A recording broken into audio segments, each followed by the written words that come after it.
दोस्तों, आज हम चर्चा का विषय है कि अंबेडकर जी ने अकेले संविधान लिखा था क्या? बिल्कुल बात नहीं, सही नहीं है। इसके लिए पूरी टीम लगी थी। वैसे भी ये दुनिया भर के संविधान की नकल मात्र है। अंबेडकर जी करके अंक इतने कम आते थे, उनको अग्रणी छात्रों में नहीं रखा जा सकता। अंबेडकर ने किसान और पशुपालक जातियों के हित में कोई भी बात नहीं की।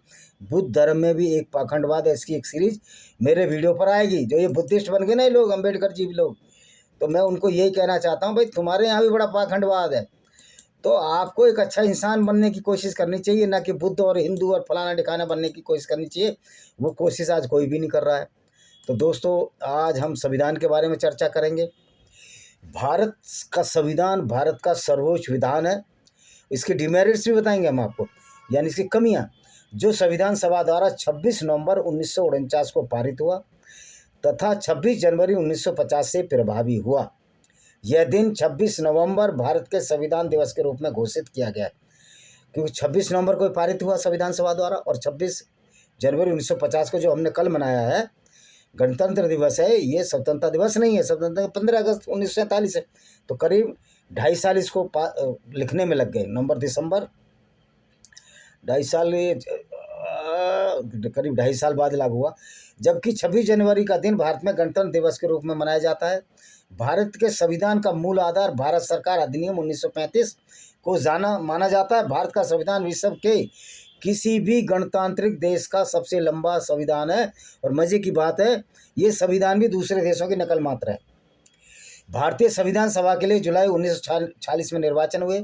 संविधान सभा की पहली बैठक दिसंबर 1946 को हुई। इसके बाद देश दो भागों, भारत और पाकिस्तान में बंट गया। संविधान सभा भी दो हिस्सों में बंट गई, भारत की संविधान सभा और पाकिस्तान की संविधान सभा। भारतीय संविधान लिखने वाली सभा में 299 सदस्य थे, जिसके अध्यक्ष डॉक्टर राजेंद्र प्रसाद थे। संविधान सभा में 26 नवंबर 1949 में अपना काम पूरा कर लिया। 26 जनवरी 1950 को संविधान लागू हुआ। इसी दिन की याद में भारत में हर वर्ष 26 जनवरी को गणतंत्र दिवस के रूप में मनाते हैं। संविधान को पूर्ण करने में 2 वर्ष 11 महीने और 18 दिन का समय लगा था।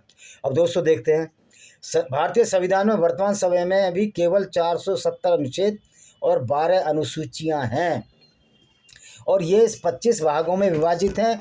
परंतु इसके निर्माण के मूल संविधान में 395 अनुच्छेद और 22 भागों में विभाजित थे। इसमें केवल 8 अनुसूचियां थी। संविधान में सरकार के संसदीय स्वरूप की व्यवस्था है, जिसकी संरचना कुछ अपवादों के अतिरिक्त संघीय है। कुछ अपवाद मतलब कहाँ, जहाँ पावर स्टेट जो ट्राइबल काउंसिल से उनको ज़्यादा पावर दी गई है, और वैसे तो संघीय है, मतलब फुल स्टेट पावर भी है। और कुछ ऐसी हैं जिनको संघीय थोड़ी बहुत शक्तियाँ दी गई हैं, जैसे ट्राइबल हिल काउंसिल्स है, मेघालय वगैरह में कहीं है। तो इस तरह के कुछ विकल्प दिए गए हैं कि जो वहाँ की संस्कृति है उसके हिसाब से वहाँ लोग चलें। भारत के संविधान की धारा 79, और जब भारतीय केंद्रीय पालिका का संवैधानिक प्रमुख राष्ट्रपति है। भारत के संविधान की धारा 79 के अनुसार केंद्रीय संसद की परिषद में राष्ट्रपति तथा 2 सदन हैं, जिन्हें राज्य में प्रधानमंत्री होगा। राष्ट्रपति इस मंत्री की सलाह के अनुसार अपने कार्यों का निष्पादन करेगा। इस प्रकार वास्तविक कार्य शक्ति मंत्री परिषद में निहित है, जिसका प्रमुख प्रधानमंत्री है। और वर्तमान में कौन है? नरेंद्र दामोदर दास मोदी, जिनके पास नहीं है कोई डिग्री, झूठ बोलते हैं, ऐसे ऐसे सब्जेक्ट बताते हैं जो सब्जेक्ट है ही नहीं, पता नहीं कैसे पढ़ लिए ये। और डिग्री भी इनकी कंप्यूटराइज साइन है। और मेरी डिग्री, मैं मोदी से बहुत छोटा हूँ, मेरी डिग्री वाइस चांसलर के साइन से है, या रजिस्ट्रार जो भी साइन हो अथॉरिटी है। तो मोदी जी झूठ बोलते हैं, इनके पास कोई डिग्री नहीं है। और मोदी जी को चैलेंज है, मैं इनको 50 लाख रुपया दूंगा, ये अब अपनी असली डिग्री दिखा दें। तो जी, राष्ट्रपति इस मंत्रिपरिषद की सलाह के अनुसार अपने कार्यों का निष्पादन करेगा। इस प्रकार वास्तविक शक्ति मंत्रिपरिषद में निहित है। मंत्रिपरिषद सामूहिक लोगों के सदन, लोकसभा जो हम चुन के भेजते हैं। प्रत्येक राज्य में एक विधानसभा है और किसी में विधान परिषद भी है। ऐसी कौन सी स्टेट हैं जिसमें विधान परिषद है? उत्तर प्रदेश, बिहार, महाराष्ट्र, कर्नाटक, आंध्र प्रदेश, तेलंगाना, यानी कि MLC अपॉइंटेड होते हैं इसमें। प्रत्येक राज्य का एक राज्यपाल होता है। अच्छा, भारतीय संविधान के कितने भाग हैं पूरे बताऊंगा मैं आपको। आप भाग 1 में संघ और उसके क्षेत्र, अनुच्छेद 1 से 4। भाग 2 में नागरिकता, अनुच्छेद 5 से 11। भाग 3 में मूलभूत फंडामेंटल राइट्स, अनुच्छेद 12 से 35, भाग 4 में राज्य के नीति निदेशक अनुच्छेद 36-51 मूल कर्तव्य ऐसे इस तरह अनुच्छेद हैं, अधिविकरण, निर्वाचन, पंचायतें, नगर पालिका। तो भारतीय संविधान की रचना, तो ये मैंने अनुसूचियाँ साहब आपको बता दी, इसको आप पढ़ लेना। हमारा जो मूल विषय है कि बनाया किसने, आखिर इस संविधान का निर्माता कौन है। जो अभी तक भी ये चलता है कि अम्बेडकर जी ने संविधान लिखा, एक व्यक्ति संविधान नहीं लिख सकता। जैसे कि हमने बताया 299 लोग थे इसमें, जिसके अध्यक्ष राष्ट्रपति जी थे, जिसके अध्यक्ष थे डॉक्टर राजेंद्र प्रसाद, बाद में राष्ट्रपति हुए संविधान सभा। तो ये संविधान सभा में क्या क्या लिया गया है, ये आपको हम बताएंगे कि संविधान सभा में ड्राफ्टिंग कमेटी में कौन कौन था। अम्बेडकर साहब थे,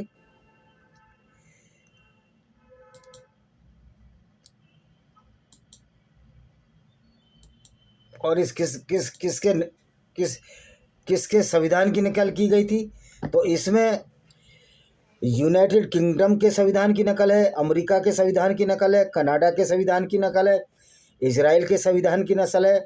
यानी कि कहीं कहीं जो है लिया गया है कनाडा से, कहीं कहीं अमेरिका से, कहीं कहीं लिया गया है यूनाइटेड किंगडम से, इजराइल से और अन्य कंट्रियों से भी लिए गए।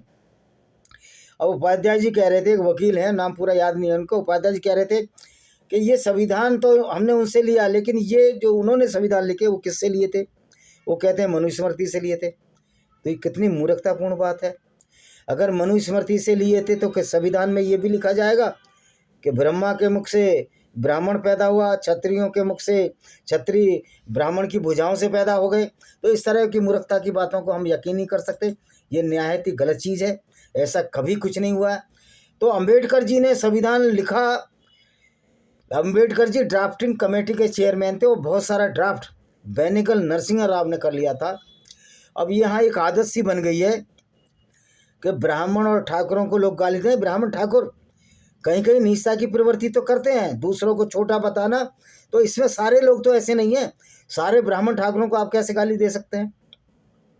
दयानंद सरस्वती ने इसी ब्राह्मणवाद की मूर्खता के लिए बहुत बड़ा कदम उठाया, जिसको आर्य समाज का नाम दिया। मूर्ति पूजा का विरोध किया, क्योंकि वेदों में कहीं मूर्ति पूजा नहीं है, लेकिन भारत में पैसे कमाने की दृष्टि से वहाँ मूर्तियों के प्रणेता बन बैठे। वहाँ पंडित बैठते हैं, मूर्तियों पर चढ़ावा चढ़ो, उसको खुद खा जाते हैं, कमेटी खा जाती है।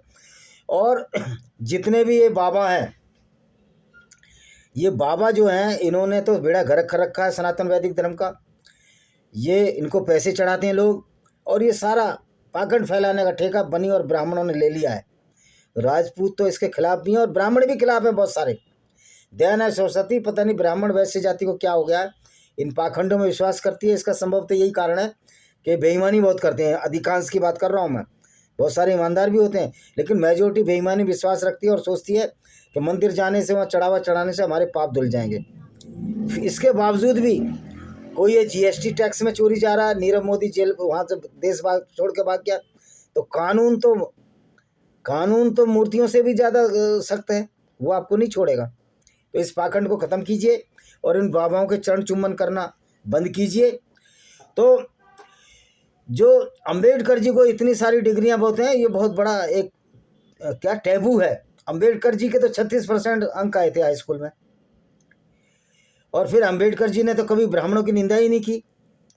अंबेडकर की तो दूसरी पत्नी भी ब्राह्मण थी। अंबेडकर का जो सरनेम था वो तो सकपाल था, भीमराव सकपाल, वो भी अंबेडकर एक ब्राह्मण ने नाम दिया था। तो आप ये कह कर के पूरे ब्राह्मण खराब हैं। अब वो पैदा हो गया है तो आप गाली दे सकते हो, लेकिन दयानंद सरस्वती के बारे में आप क्यों नहीं चर्चा करते। बहुत सारे लोग हैं जो हर समाज में अच्छे होते हैं, जो अपने को सो कॉल्ड दलित कहते हैं, वो सारे दूध के धुले हैं क्या। अभी अंबेडकर के इसका चंद्रशेखर रावण का कोई घावरी है, सरनेम, उस लड़की के साथ बलात्कार किया इसने। मुझे नहीं पता था कि घावरी शेड्यूल कास्ट में आते हैं। तो करसन घावरी जो हमारे क्रिकेट प्लेयर रहे हैं, बहुत बड़े फास्ट बॉलर रहे हैं, कपिल देव के जोड़ीदार, तब पता लगा कि करसन घावरी को दलित या शेड्यूल कास्ट सीट से रिजर्वेशन मिल रहा है। तो इनको दलित किसने बनाया? दलित इनको अंबेडकर ने बनाया, अंबेडकर की आइडियोलॉजी ने बनाया। अगर इस बात पर हट जाए हम क्यों दलित हैं, हम क्यों शूद्र हैं, तो कोई इस बात को डिनाई कर सकता है कि अगर ये मेहनत से लड़ेंगे तो उनको कोई दलित कहेगा? खुद रामविलास पासवान दलित। तो ये पॉलिटिकल खेल चल रहा है।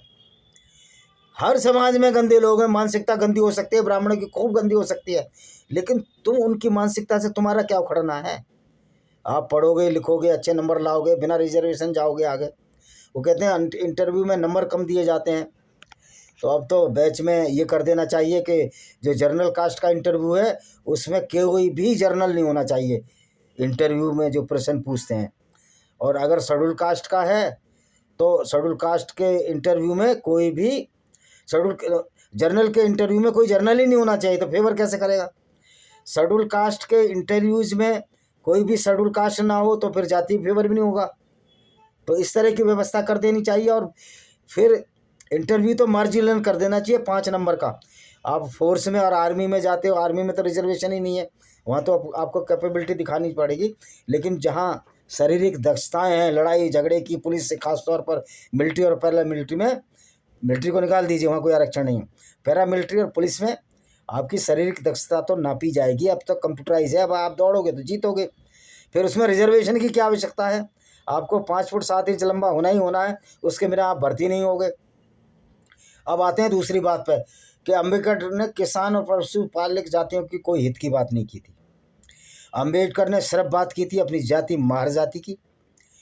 महार जातियों को लड़े, और जो अम्बेडकर ने मनुस्मृति जलाई, तो बेहतर होता कि अम्बेडकर बुद्ध की जातक कथाओं को भी पढ़ लेते, जो बहुत बड़ा पाखंड है।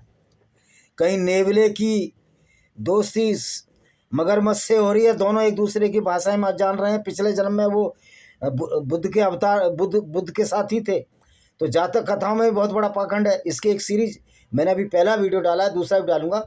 तो अम्बेडकर जी संविधान तो किसी ने लिखा ही नहीं है, तो नकल करी है। तो ड्राफ्टिंग कमेटी का चेयरमैन होना, ड्राफ्टिंग की है, तो ये संविधान तो वो लिखेगा ना जो ओरिजिनली लिखने वाला होगा। किसी ने भी, भारत वालों ने ओरिजिनल संविधान नहीं लिखा, अपना कोई संविधान नहीं लिखा। सही मायने में भारत का कोई संविधान निर्माता नहीं है। भारत के संविधान को ड्राफ्टिंग करने वाले लोग हैं, जिन्होंने कनाडा, यूनाइटेड किंगडम, इजराइल और यूनाइटेड स्टेट ऑफ अमेरिका से और बहुत सारे भी संविधानों की नकल की है। उसका अब तो नेट चला गया, मैं बता देता आपको। तो इन संविधान की नकल मात्र है हमारी तो। और मजे की बात है, हमारे अहकाम देखिए, हमारी आइडियोलॉजी देखिए। मनुस्मृति से लोग गाली दे रहे हैं, मनुस्मृति है, सूत्र बता दिया, लेकिन मनुस्मृति कह रही है जितनी भी किसान और पशुपालक जातियां हैं वो तो शूद्रों की श्रेणी में आती नहीं, वो तो वैश्यों की श्रेणी में आती हैं, जो अपना पेट खुद पालते हैं। बिजनेस है ना, गाय भैंस बैल बकरी भेड़ बेचने का भी। और जो किसान जाति हैं वो फसल उगा कर बेचते हैं, जैसे जाट हैं। यानी पशुपालक और किसान जातियों को आपस में अलग नहीं किया जा सकता। जो पशुपालक हैं वो किसानी भी करते हैं, जो किसानी वो पशुपालते हैं। ये जातियाँ शूद्र में ही नहीं आती हैं। फिर ये बताओ, ये सब ढोंग क्यों चल रहा है? सिर्फ वोटों के लिए। और जो शूद्रों के नेता, जो ब्राह्मण और ठाकुरों को और अन्य जातियों को भी गाली देते हैं, तो मेरे दोस्तों एक बात बताओ, तुम क्या इस्लाम और कुरान को पढ़े जो तुमको चंद्रशेखर रावण हो या मायावती हो या उदित राज बनते हो, तुमको लैट्रिन पोटी जितना गंदा मानता है? ये औकात है कुरान में हम सब गैर मुस्लिमों की। तो लोग इसको कब समझेंगे? तो मैं इसी के साथ इस वीडियो को विराम देता हूँ। वंदे मातरम, जय हिंद, आपका दिन शुभ हो। इसी के साथ सुन हो, वंदे मातरम, जय हिंद, आपका दिन शुभ हो।